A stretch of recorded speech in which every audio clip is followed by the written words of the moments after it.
Okay, it's 11 o'clock, and although I think others are joining, I am conscious it's the 16th of December, and some of those who registered may have given up on the year already. And I'm sensitive and conscious of the fact that some people have joined early, and being respectful of your time, I'm going to kick off. You may have already noticed I've just started recording.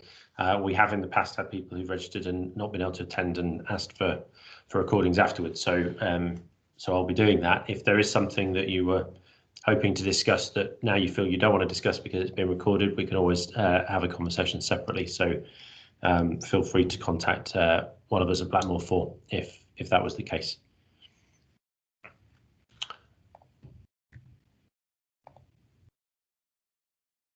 So hopefully you're in the right place. We're going to be discussing organising for outcomes this morning, and the intention really was to try and provoke some thought about organising businesses, people, work effort in a different way, a little bit in the context of what we've been through this year, but more broadly in the context of being thoughtful about how we organise people with our evolving knowledge of how people work best and how people perform in a working context. So this wasn't COVID specific. If you are looking for some very COVID specific webinar content, you could probably find that somewhere else. But the reality is that the last few months has given us something of a different context and a different working world from which we already had some insight into sort of virtual and flexible working, but I think now our accelerated learning around that has just provoked a few more questions as to how we organise people in a virtual world, but also a fast changing world. So that's probably a bit broader context than just what's happened immediately. The intention this morning was to have some conversation. So although I've got some slides, you probably expect there's some material that goes with this.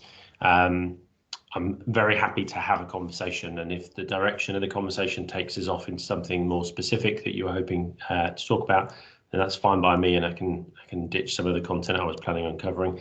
Very much led by you in terms of what you want to cover, although obviously I've got some thoughts as to on my mind in terms of what this topic of organising for outcomes means. So just as a better introduction, hopefully you're expecting to see me, or at least somebody from Blackmore 4. My name's Matthew Emerson, I'm the Managing Director here. And at Blackmore 4, we're business performance consultants. We specialise in the leadership and organisation of people, and specifically how we get outstanding business performance through effective leadership and organisation. So we often talk about these topics, we write about these topics, but our core business is consulting and working with medium-sized organisations on how to lead and organise people with performance in mind. And again, if you found yourself in the wrong place, or you're hoping to hear about something else, then apologies, this is what you got this morning. So if you've been paying attention on LinkedIn, you'll probably already know what I was intending to cover was why does the organisation of people matter? We sometimes take for granted that organisation in business is a necessity, but I think, again, with things around us changing and certainly things within businesses changing, taking a step back and just reflecting on why that matters is often quite useful. Talk a little bit about what good organisation design looks like. A bit of a spoiler ahead of that, as with a lot of things we cover, there's not really one answer. So if you are hoping to come here and get the answer to how do I best design my organisation, I'm probably not going to be able to satisfy that. But I can talk about how you would embark on design and how you would specifically embark on designing an organisation for impact and performance. And that's what I intend to do. If you have questions along the way, feel free to let me know. If you want to hold off and wait till the end, that's perfectly acceptable as well. And unless I hear an interruption, I will carry on talking and just cover the things that I was intending to go through. One point of clarity just before I kick on. We sometimes talk about organisational effectiveness, and we sometimes talk about organisation almost as a term instead of company or business. And so in that sense, there are many different attributes of an organisation. And when we talk about organisation in that broadest sense, we might talk about things like leadership or culture or behaviours. What we're talking about today is the more traditional use of the word organisation, the organisation of people and work effort within a business. So narrower set of content, if you like, really thinking about how work is organized, how people are organized within a specific company. And to start with, why does the organisation of people matter? Just off the top of my head, ran through a few points that I've picked up both in experience, reading, listening to others about why people consider organisation of people, work effort important. And this first point comes out a lot. Of course, we need to organise people because we want to make sure that people are working efficiently, productively, and that the effort is aligned with what we're trying to achieve. So there's a feeling that if we don't organise people, how will we know that what they're doing is what we want them to be doing? Also, how do we know that it's not duplicating effort or we're missing something? So I think there is an underlying control point here, which is we want to be able to control the resources we have and determine what people are working on. Control is a bit of a running theme through these points, if I'm honest, because I think the next point about communication, traditionally what we've looked to organisation structures to provide is this very hierarchical blueprint for communication, and to say, you know, if I want to get a message to person in this team over here, what's my line? Who do I tell? How will they communicate that? And it's been very, you know, I think most businesses I've ever worked with have used organisation charts. Very much a determiner of how we communicate with people. And communication is no less important today. I think most people I speak to would argue that the topic of communication has risen in terms of how, why, you know, how effective can we make sure communication is sustained in a business when, again, we've kind of gone to this very new way of working for many businesses. And complementing that, I think communication, often we think of through the organisation. I think clear authority and decision making is often also cited as good reason for being thoughtful about how we organise. So not only do we want to make sure communication lines are clear, we want to make sure that everybody knows who is authorised to make which decisions and on what basis. So these are some of the things that typically come up in conversation: work effort, communication, and I'd say decision making. But also there's a less explicit point here, which is about defining relationships and providing a tangible, clear, transparent way of saying, well, this person working in my organisation, you know, one side and another person over here, how are they related? It's almost like the family tree of our business. What relationship do you have, and how do we define that? We typically lead to sort of this construct of organisation to help with that. At this stage, I'd welcome any other thoughts as to reasons why the organisation of people might matter. They were the four clear, obvious things that came to me when I was preparing for this.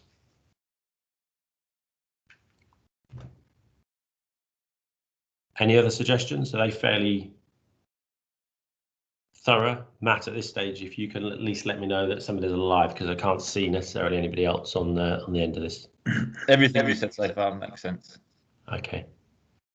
So I think these are fairly traditional views of organisation. I think the reality of how people come to work, and I don't mean physically come to work, but how people tackle their work, whether it's in 2020 because of our pandemic and because of the fact we've had to work virtually and cope with significant change, or even before that because of the way that we've understood why people are motivated to come to work or what makes them perform better, actually our thinking has started taking us further away from these points. So I appreciate that organising people around work effort and efficiency and productivity, the resource-based kind of view of people has made sense for us for many decades.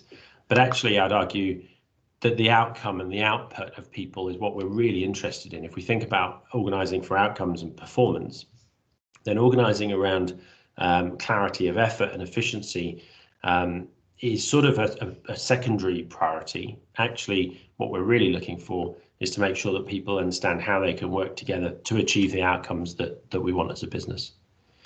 I would argue that lines of communication are a myth these days. I think to think that we can say, here's the line, here's how I would communicate to you and you would communicate to somebody else. we've lost control of communication, quite frankly, and that's not just as a business, that's as a society, with the many different uses of the internet. Communication channels are rife. I wouldn't even begin to list some. I clearly don't know all of the ways in which people would communicate, partly because of my age and generation, also just because I'm not necessarily a technological expert, but I would say baseline, it's really hard to control people communicating with others. And whether we think of this as formal communication or informal communication, the reality is people can communicate with whoever they want at whatever time on whatever topic. So I would argue that the intent of providing more structured lines of communication, in a sense, we're kind of kidding ourselves that we're managing that. On clearer authority and decision making, of course, within a business construct, you would want to make sure that there is good governance, good corporate governance, or good sense around how decisions are getting made. But also the reality of decision making, dependent on your industry and your business model, is that actually decisions, lots of different decisions are getting made at different levels of your organization, with or without your knowledge. And again, the quality of decision making is not always determined by where you might sit in an organization. I think the quality of decision making and the timeliness of decision making are two of the important aspects. May not always be made in the same way. So having a sort of structure and that a rigid structure that tries to clarify authority and decision making potentially is having a negative effect on the timeliness of decisions, particularly that's what we observe, but also possibly on the quality of those decisions if you've not necessarily given flexibility for the right people to be part of that process. At this stage, I'd say I'm not putting red crosses here saying none of these things are important, but I think if we consider why we would organise people in a particular way, and if we're trying to improve or sustain our performance, our business performance through significant change, or even if you're in a sort of growth mode, these things are traditional bases of organisation design, but I would argue have lost some meaning along the way in terms of how people really work. And this point about well-defined relationships, I think people do still crave clarity in terms of their relationships, but I'm again concerned that if we think we're able to determine the relationships people have based on you do this role, and we'll draw a picture in the middle that'll help you understand how you're related, that's typically what we know about human behavior and how people interact with their work and their colleagues. It's typically not how people respond, and people generally don't get motivated by please work with these people in a predetermined way. People are typically motivated more by the realities, if you like, of social relationships and trust-based relationships, and finding opportunities to collaborate with people in a genuine way rather than necessarily in a forced way. So although these are the things that come off the top of my head as good reasons to organise work and people, the studies we've done and the kind of work we've been involved in suggests that we've probably not tricked ourselves, but I think we've probably convinced ourselves and been educated in a previous life almost. I think the life that we're living now in business doesn't respond. People typically don't respond to some of these principles, if you like. So again, I'm very open to people having different views on this, and if your experience in businesses is these are the important things to be considering when you're organising your team, by all means dispute what I'm saying, challenge me, and I'm happy to have that conversation. But from my perspective and from what we've been through as a business, I would say these things are probably not going to gear you up for sustaining performance going forward.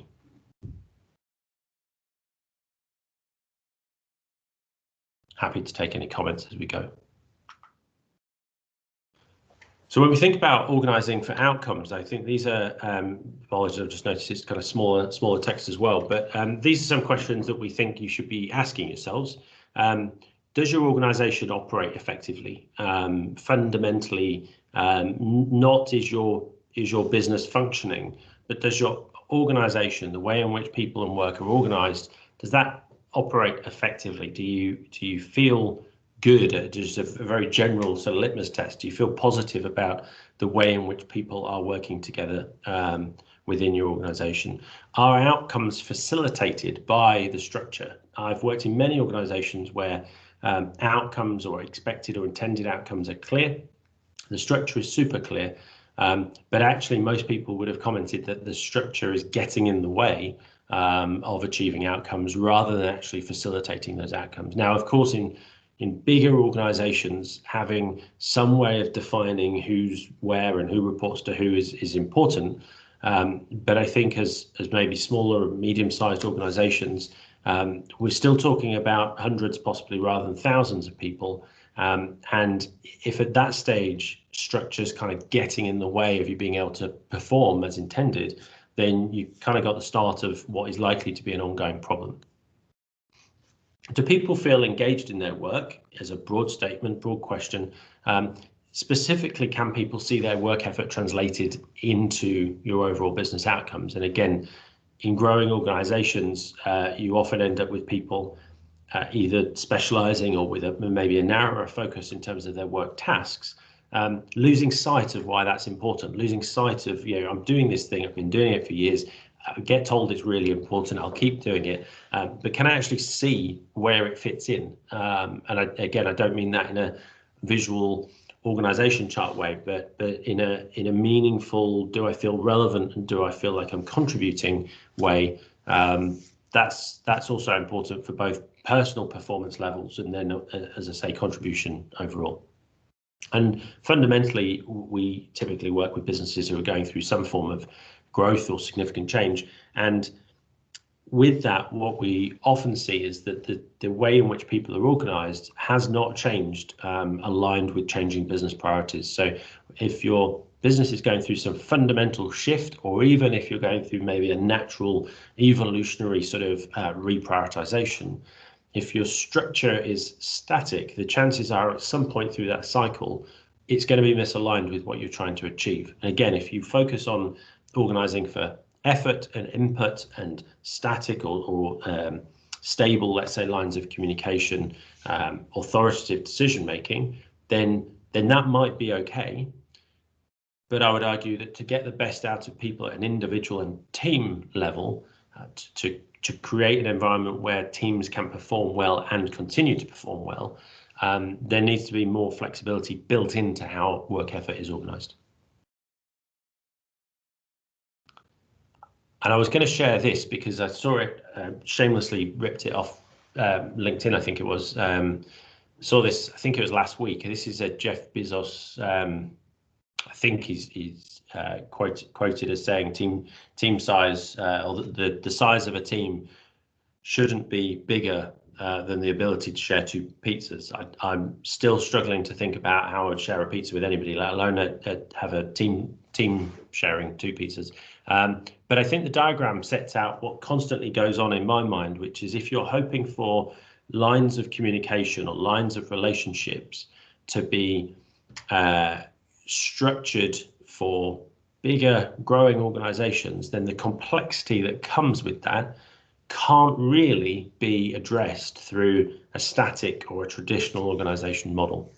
And what this diagram, you guys probably quicker at figuring this out than I was, but what this diagram showed me was more specifically how complex teams just growing from 3 to 14 people, which in the grand scheme of many businesses is not big teams, but the complexity of those lines of communication and relationship, and arguably therefore decision making, is exponential. And so if you are a growing organization, or if you're already at 50, 100, several hundred people, trying to find a way of having those people interact with each other, form relationships, form meaningful and trust-based relationships to perform together, for me, it doesn't translate that we take this complexity of relationships and communication and try and sort of force that into a more rigid, line managed, if you like, organization structure.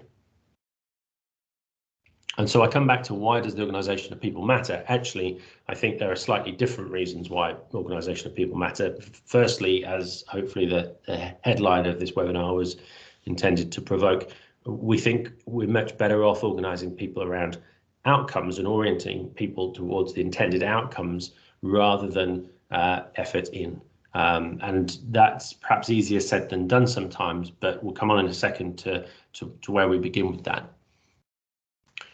I think rather than considering structured lines of communication, as I said earlier, the reality is information is both within your organization and around your organization available through many different forms, and whether that's person to person or knowledge sharing or information available about your business more broadly. I think what effective performance is geared by is the effective use of the available information and translation of some of that information to a certain extent, rather than trying to set up around the sort of notion of a person-to-person rigid or formal communication.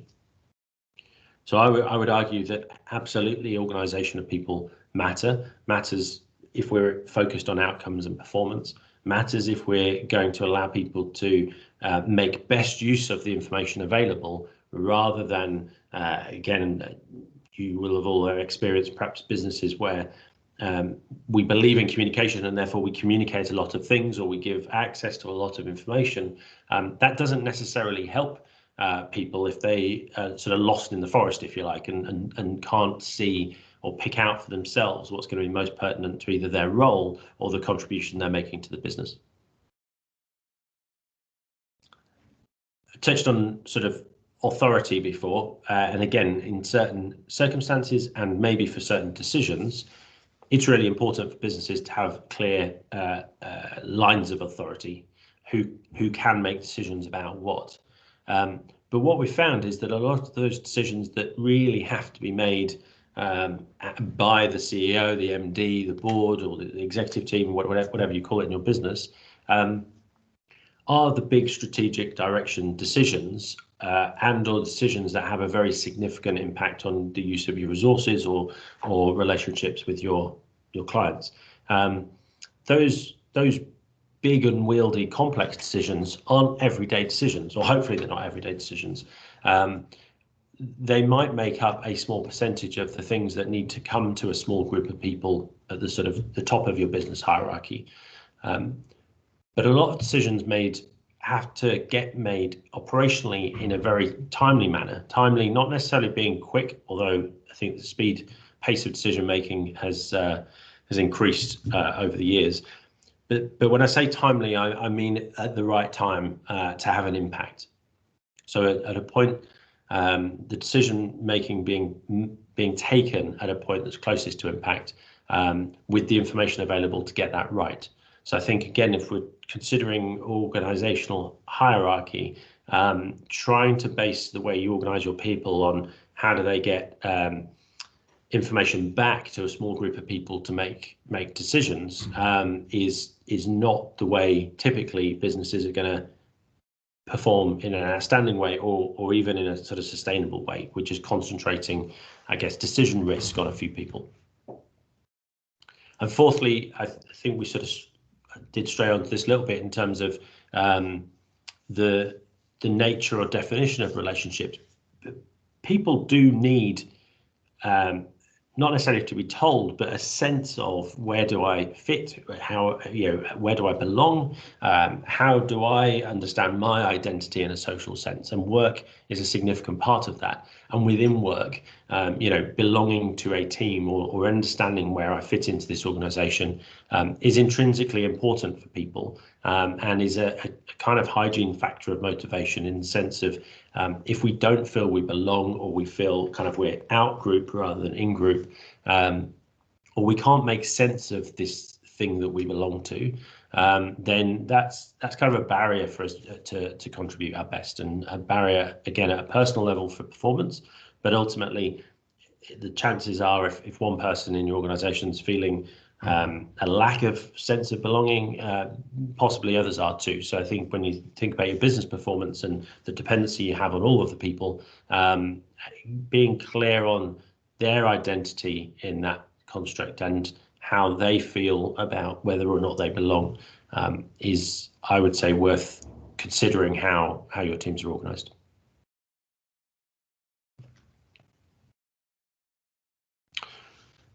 So as I said at the beginning, what does good organisation design look like? Unfortunately, can't really be answered with a simple, here's how you would do good organisation design.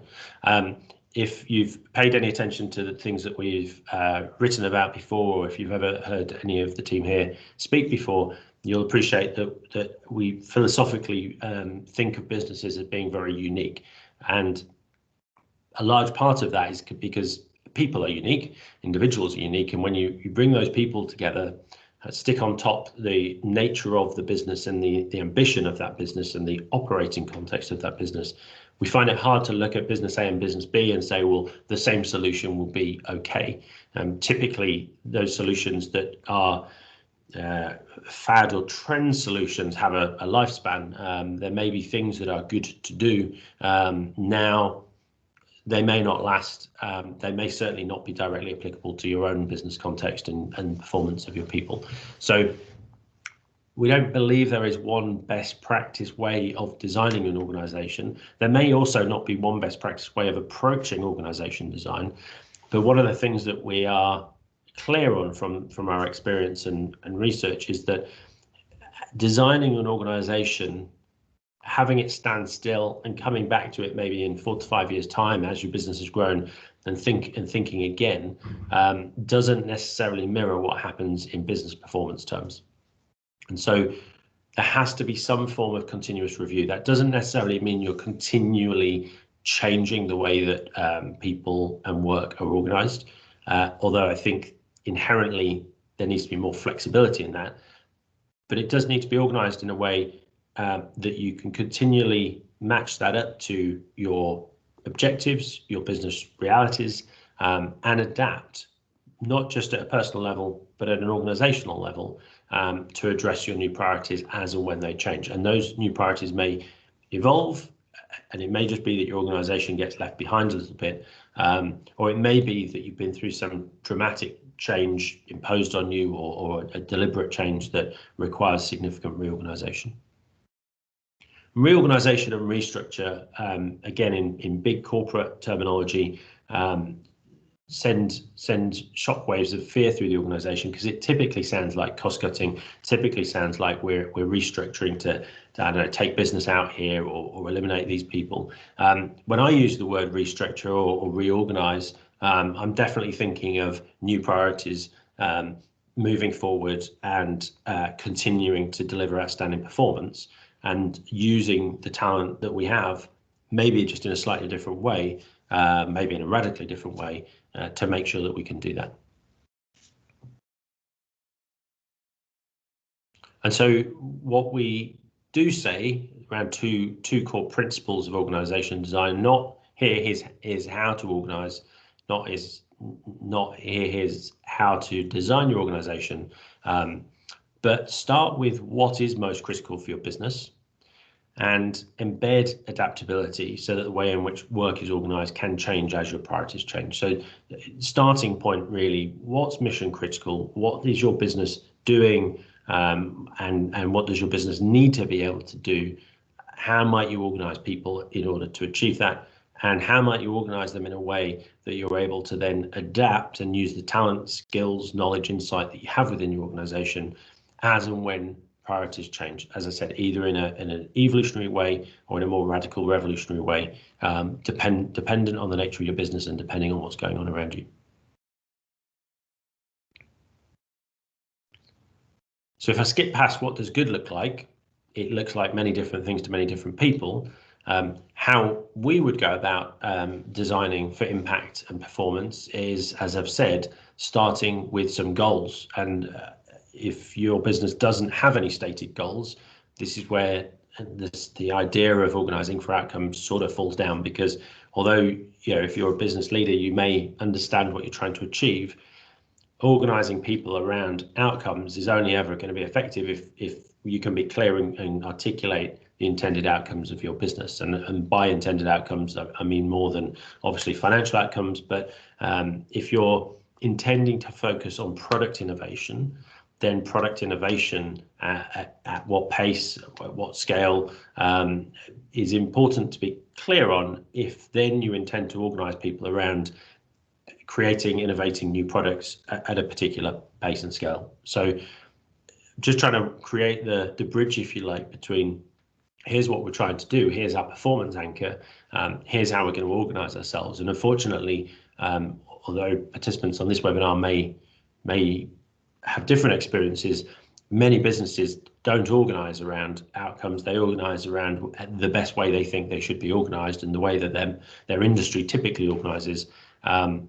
But if you're clear on what those outcomes are, it may be innovating new products, it may be the level of client service or experience, it may be speed to market, or it may be entering new markets. There are some obvious, if you like, examples of things that you might prioritize or anchor your business strategy to.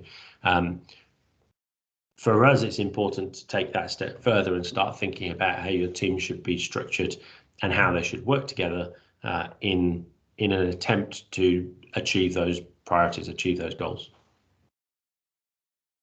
So that's the starting point. And again, apologies for some of you, that might be overly simplified, but believe me, there are many businesses who are not organised in a way that I would see to be transparently aligned with their goals or their intended outcomes. And then secondly, before we get on to drawing charts, which hopefully is the territory of I say hopefully the territory of bigger organisations. Hopefully it's not the territory of smaller organisations that we leap to drawing up organisation charts. But I think trying to understand some of the principles as to what's going to impact the effectiveness of the organisation, how can we make sure that people are set up to succeed and perform to their fullest potential. The following are a set of principles that we have used in different ways. I'm not saying they're all equally applicable to every business, but these are just some of the things that we think are useful to consider and agree. Again, typically, if you're not just one person leading a business, you've potentially got a team of people responsible for leading a business. Important to agree the principles from which you're going to set out and design the way in which people and work effort is organised. And so these four things, again, may or may not be directly applicable to every business, but typically come up as things that we would at least consider as we're trying to define and agree some principles of design.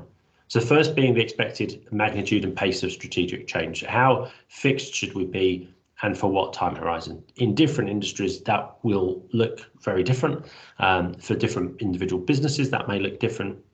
But before committing yourself to a particular way of organising your teams, it's important to consider how quickly and to what scale and complexity are we likely to need to change this over time.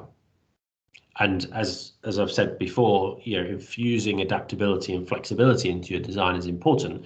The extent to which you do that is most likely determined by your foresight, if you like, of strategic change on the horizon.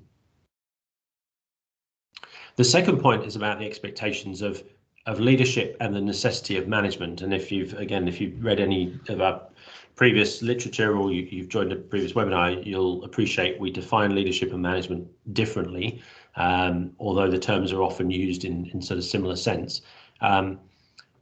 If we follow the path of defining these as being different things, it may well be that leadership of your teams is coming at a breadth, if you like, that doesn't equate to management. And by that, I mean, we might be able to lead an organization with a few people, effective leaders, conveying the direction, the vision, and inspiring others to follow them towards pre-planned goals, if you like, different to the management effort required around process or task predictability, reliability, quality of output, and the things that we would define to be more associated with management rather than leadership.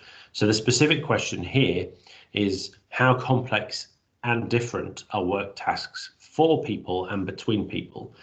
And just to explain what those words mean in my mind, if the tasks that people are expected to complete at an individual level are relatively straightforward, fairly repetitive, and between people look and feel the same, then management oversight or management of those tasks and processes probably has a wider reach.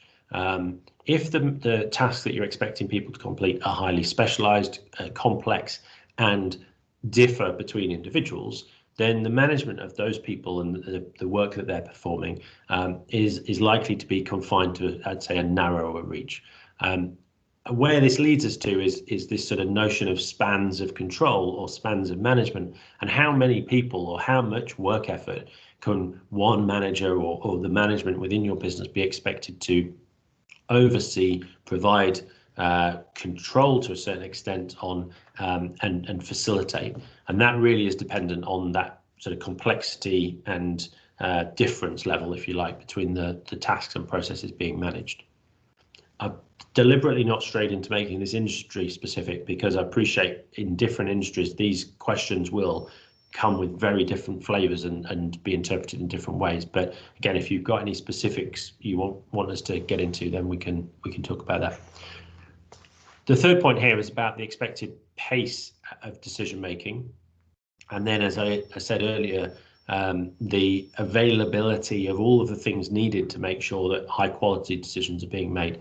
So how much of your decision making in your business model can be geared towards the closest point of impact, let's say? How can we get micro decisions or operating decisions made in a timely manner, high quality, in the hands of people who are actually doing the work, rather than getting sucked into an organizational cycle, if you like, of passing information to and fro on the assumption that there's a small group of people, call them managers, call them leaders, whoever they are, who have to make all the decisions. Again, I said earlier, that doesn't mean your business should be a democracy. It doesn't mean you have to have everybody involved in decision making. It also doesn't mean that all decisions have to be made by somebody else. I think it's more a point of making sure you're clear in your mind before you organize your people where you're expecting decisions to be made, for what outcome. And the fourth point is connected with this this point about sort of flexibility and adaptability. For sure, what we've seen in any research we've looked at is this notion of high performing teams is reliant on a few key factors, but one of those is about trusting each other and having experience of what each other can offer as part of that team construct, not just we happen to work in the same building or we happen to share a Teams or a Zoom channel, but actually we've got contributions to make that we rely on each other to make, and that makes us a performing team, that without working together we'll be less impactful. And the more you can see that, the less inclined you are to detach from that team.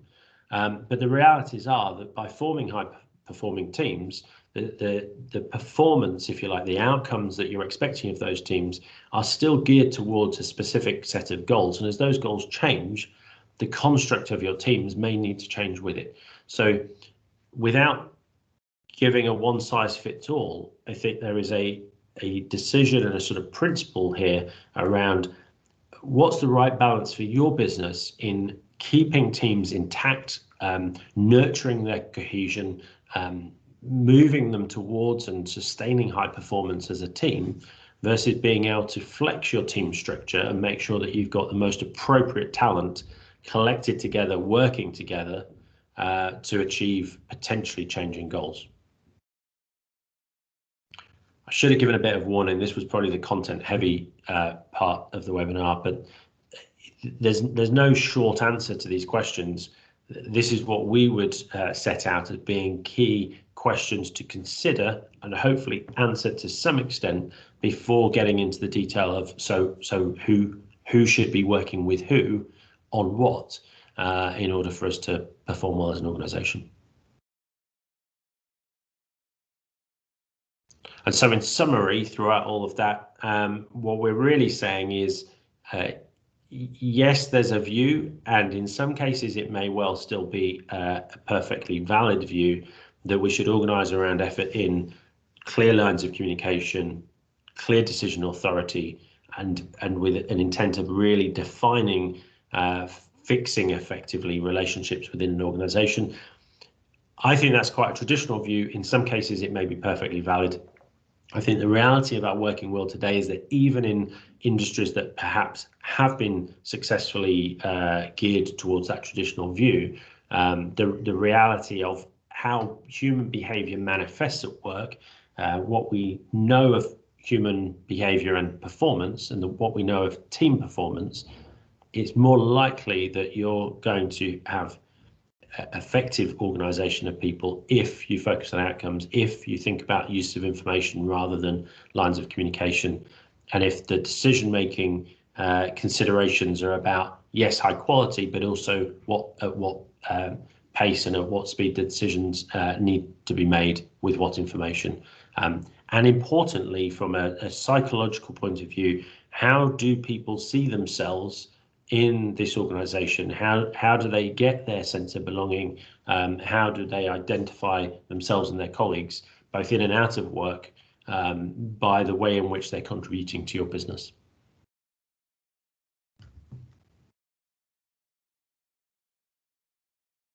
And if nothing else, I hope to have provoked some kind of different thinking or some questions that you might have in mind that you'd apply to your business setting. I don't want to carry on speaking because I think I've done far too much already, and I was hoping people would kind of interrupt me as I go, but now is your time to talk. If you've got comments, I'm happy to take, as I say, different points of view, or if you've got questions, you want me to elaborate on anything, then we can tackle those questions. I'll do a quick time check. We've got 15 minutes or so left of the scheduled time, so open to use that, or if everything's clear, then we don't need to use that either. Entirely up to you.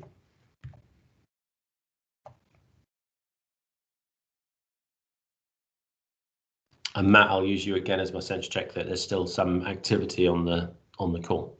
Yeah, I think it's really good.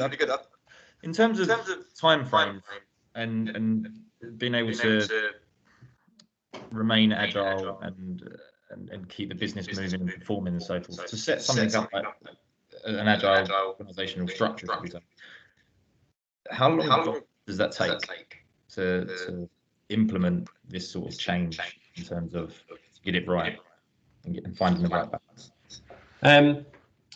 Well, the design itself can be quite quick and dependent on or reliant on the clarity of what you're trying to achieve. So if a business leadership team are agreed and clear on what they're trying to achieve, working through the design is a matter of weeks, days and weeks, rather than months and years.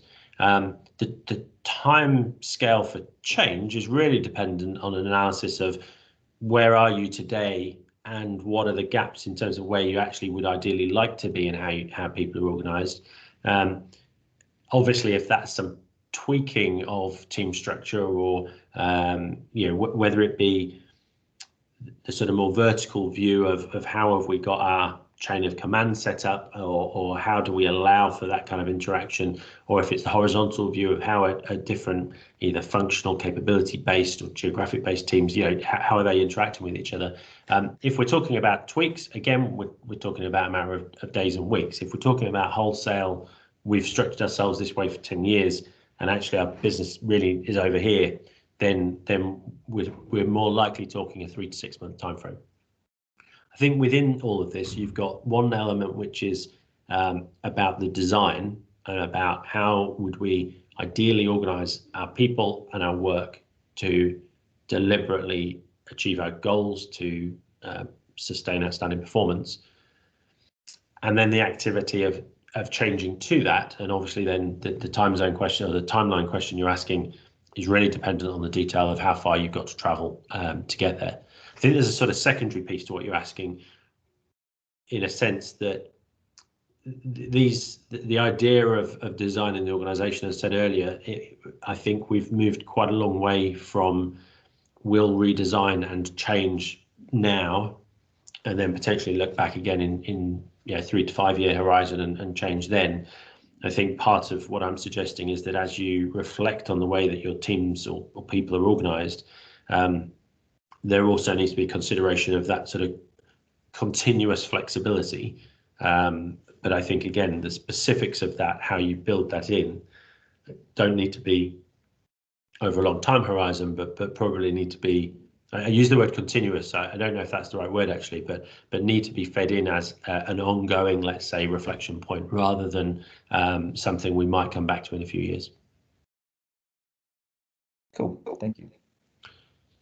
I think with any form of organisational change, having a prolonged and protracted program of change often wears thin with people, and people, albeit might not like the change that's coming, but usually react and cope with change better if it's clear, if the outcome or the end game, if you like, is clear, and that you can move towards that pace.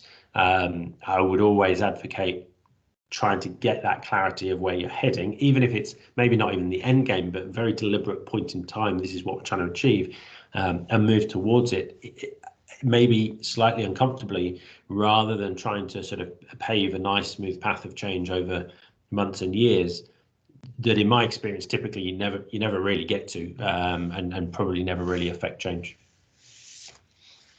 I've just had a couple of questions pop up, Matthew, from Simon. Don't know if you can see them. I can't. Would you mind asking? Fine. So Simon asks, first of all, he says, thank you for a thought-provoking presentation. Two questions. Firstly, where does the business strategy and customer value proposition fit? Is under what you call business outcomes? Question mark. Yeah, let me tackle that first. So yes, that is what I would call business outcomes. So in a traditional business strategy sense, for me, business outcomes would be your goals, and the how of achieving those goals probably is your business strategy. I think customer value proposition in a customer-centric business would sit in the heart of that, and it may be that you reflect on a customer value proposition, look at the way your teams are organised and say, spot on, great, we know we can deliver our value proposition because here's how our work effort is geared towards that.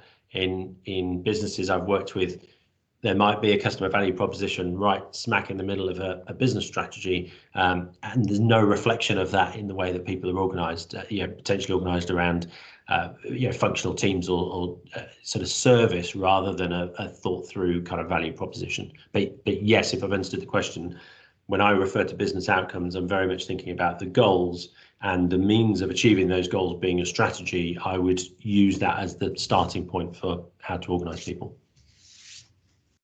And secondly, Simon, if that doesn't make sense, just chuck something into the chat box. Secondly, the question is, what about the work, i.e. the value creating process? How does this fit into your approach? Yeah, so the value creating process in many organisations we work with is the exchange of, or either the completion of tasks, the exchange of tasks, the linkages of the tasks and information that goes with it between people. So in terms of where does the work fit, I think the work has to get done. The question is whether or not the work getting done, the effort and the connectivity of that effort, is directly aligned with what you're ultimately trying to achieve as a business. And again, this isn't meant as a criticism, but in many businesses, the work effort, the process of delivering your business gets lost along the way or disconnected versus what you're ultimately trying to achieve. And this is in a sense of assuming your business is subject to both macro and micro economic social changes, that what you did 20 years ago and the way that you went about processing your business has had to change, but also your strategic priorities, the way you want to navigate your business, the intent of what you're trying to achieve may well have changed. For me, designing your organization is making sure the two things stay connected. And again, I appreciate Simon and or others on the call maybe hearing that thinking, well, of course, work effort and processes and tasks should be highly connected to what we're trying to achieve. That's the nature of business. But as I say, believe me, there are many businesses where those two things aren't apparently connected. And as Matt said, if that's not answering the question, by all means, elaborate and we'll keep talking.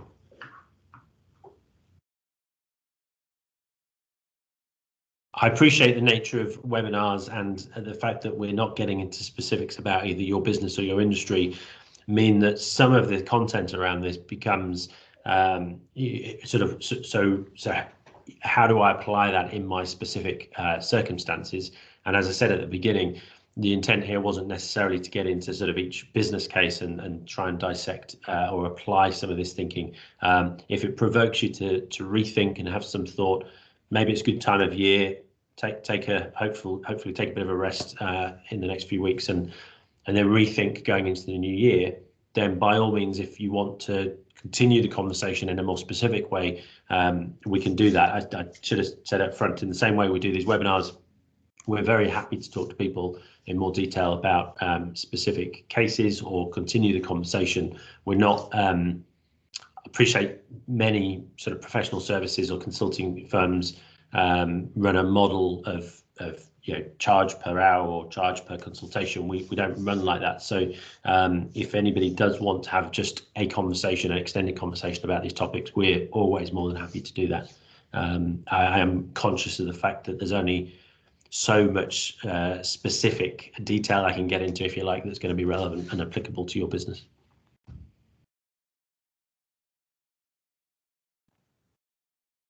And yes, Matt, I can't see the chat box. No. So if there is anything else, then please shout. That would be good. No, there's nothing else, Simon. Thanks you very much for your comments. Yeah, I think you're good. Okay. Well, as I said at the beginning, I'm respectful of your time as well. I appreciate for those who've been able to join us live joining. Simon, thanks for those questions as well. And hopefully, as I say, it's been something to provoke some different ways of thinking. Maybe this is just aligned with some of your earlier thoughts anyway. If you do want to discuss further, if you'd like some more, as I say, specific kind of conversation, then we're obviously open to doing that. We're going to continue the theme around organisations into the new year. I don't think we've set a date yet, but you can expect another one of these webinars in January, where we'll be talking more narrowly around this topic of organisation and more specifically around decision making and communication. For me, those two things kind of go hand in hand. So if this has been somewhat useful, hopefully we're all re-energized in January and come back and continue that conversation. That would be good. In the meantime, you can see the contact details on that final slide. If you want to get in touch, then please do so. But thank you for your time, and I'll hopefully speak to you all soon.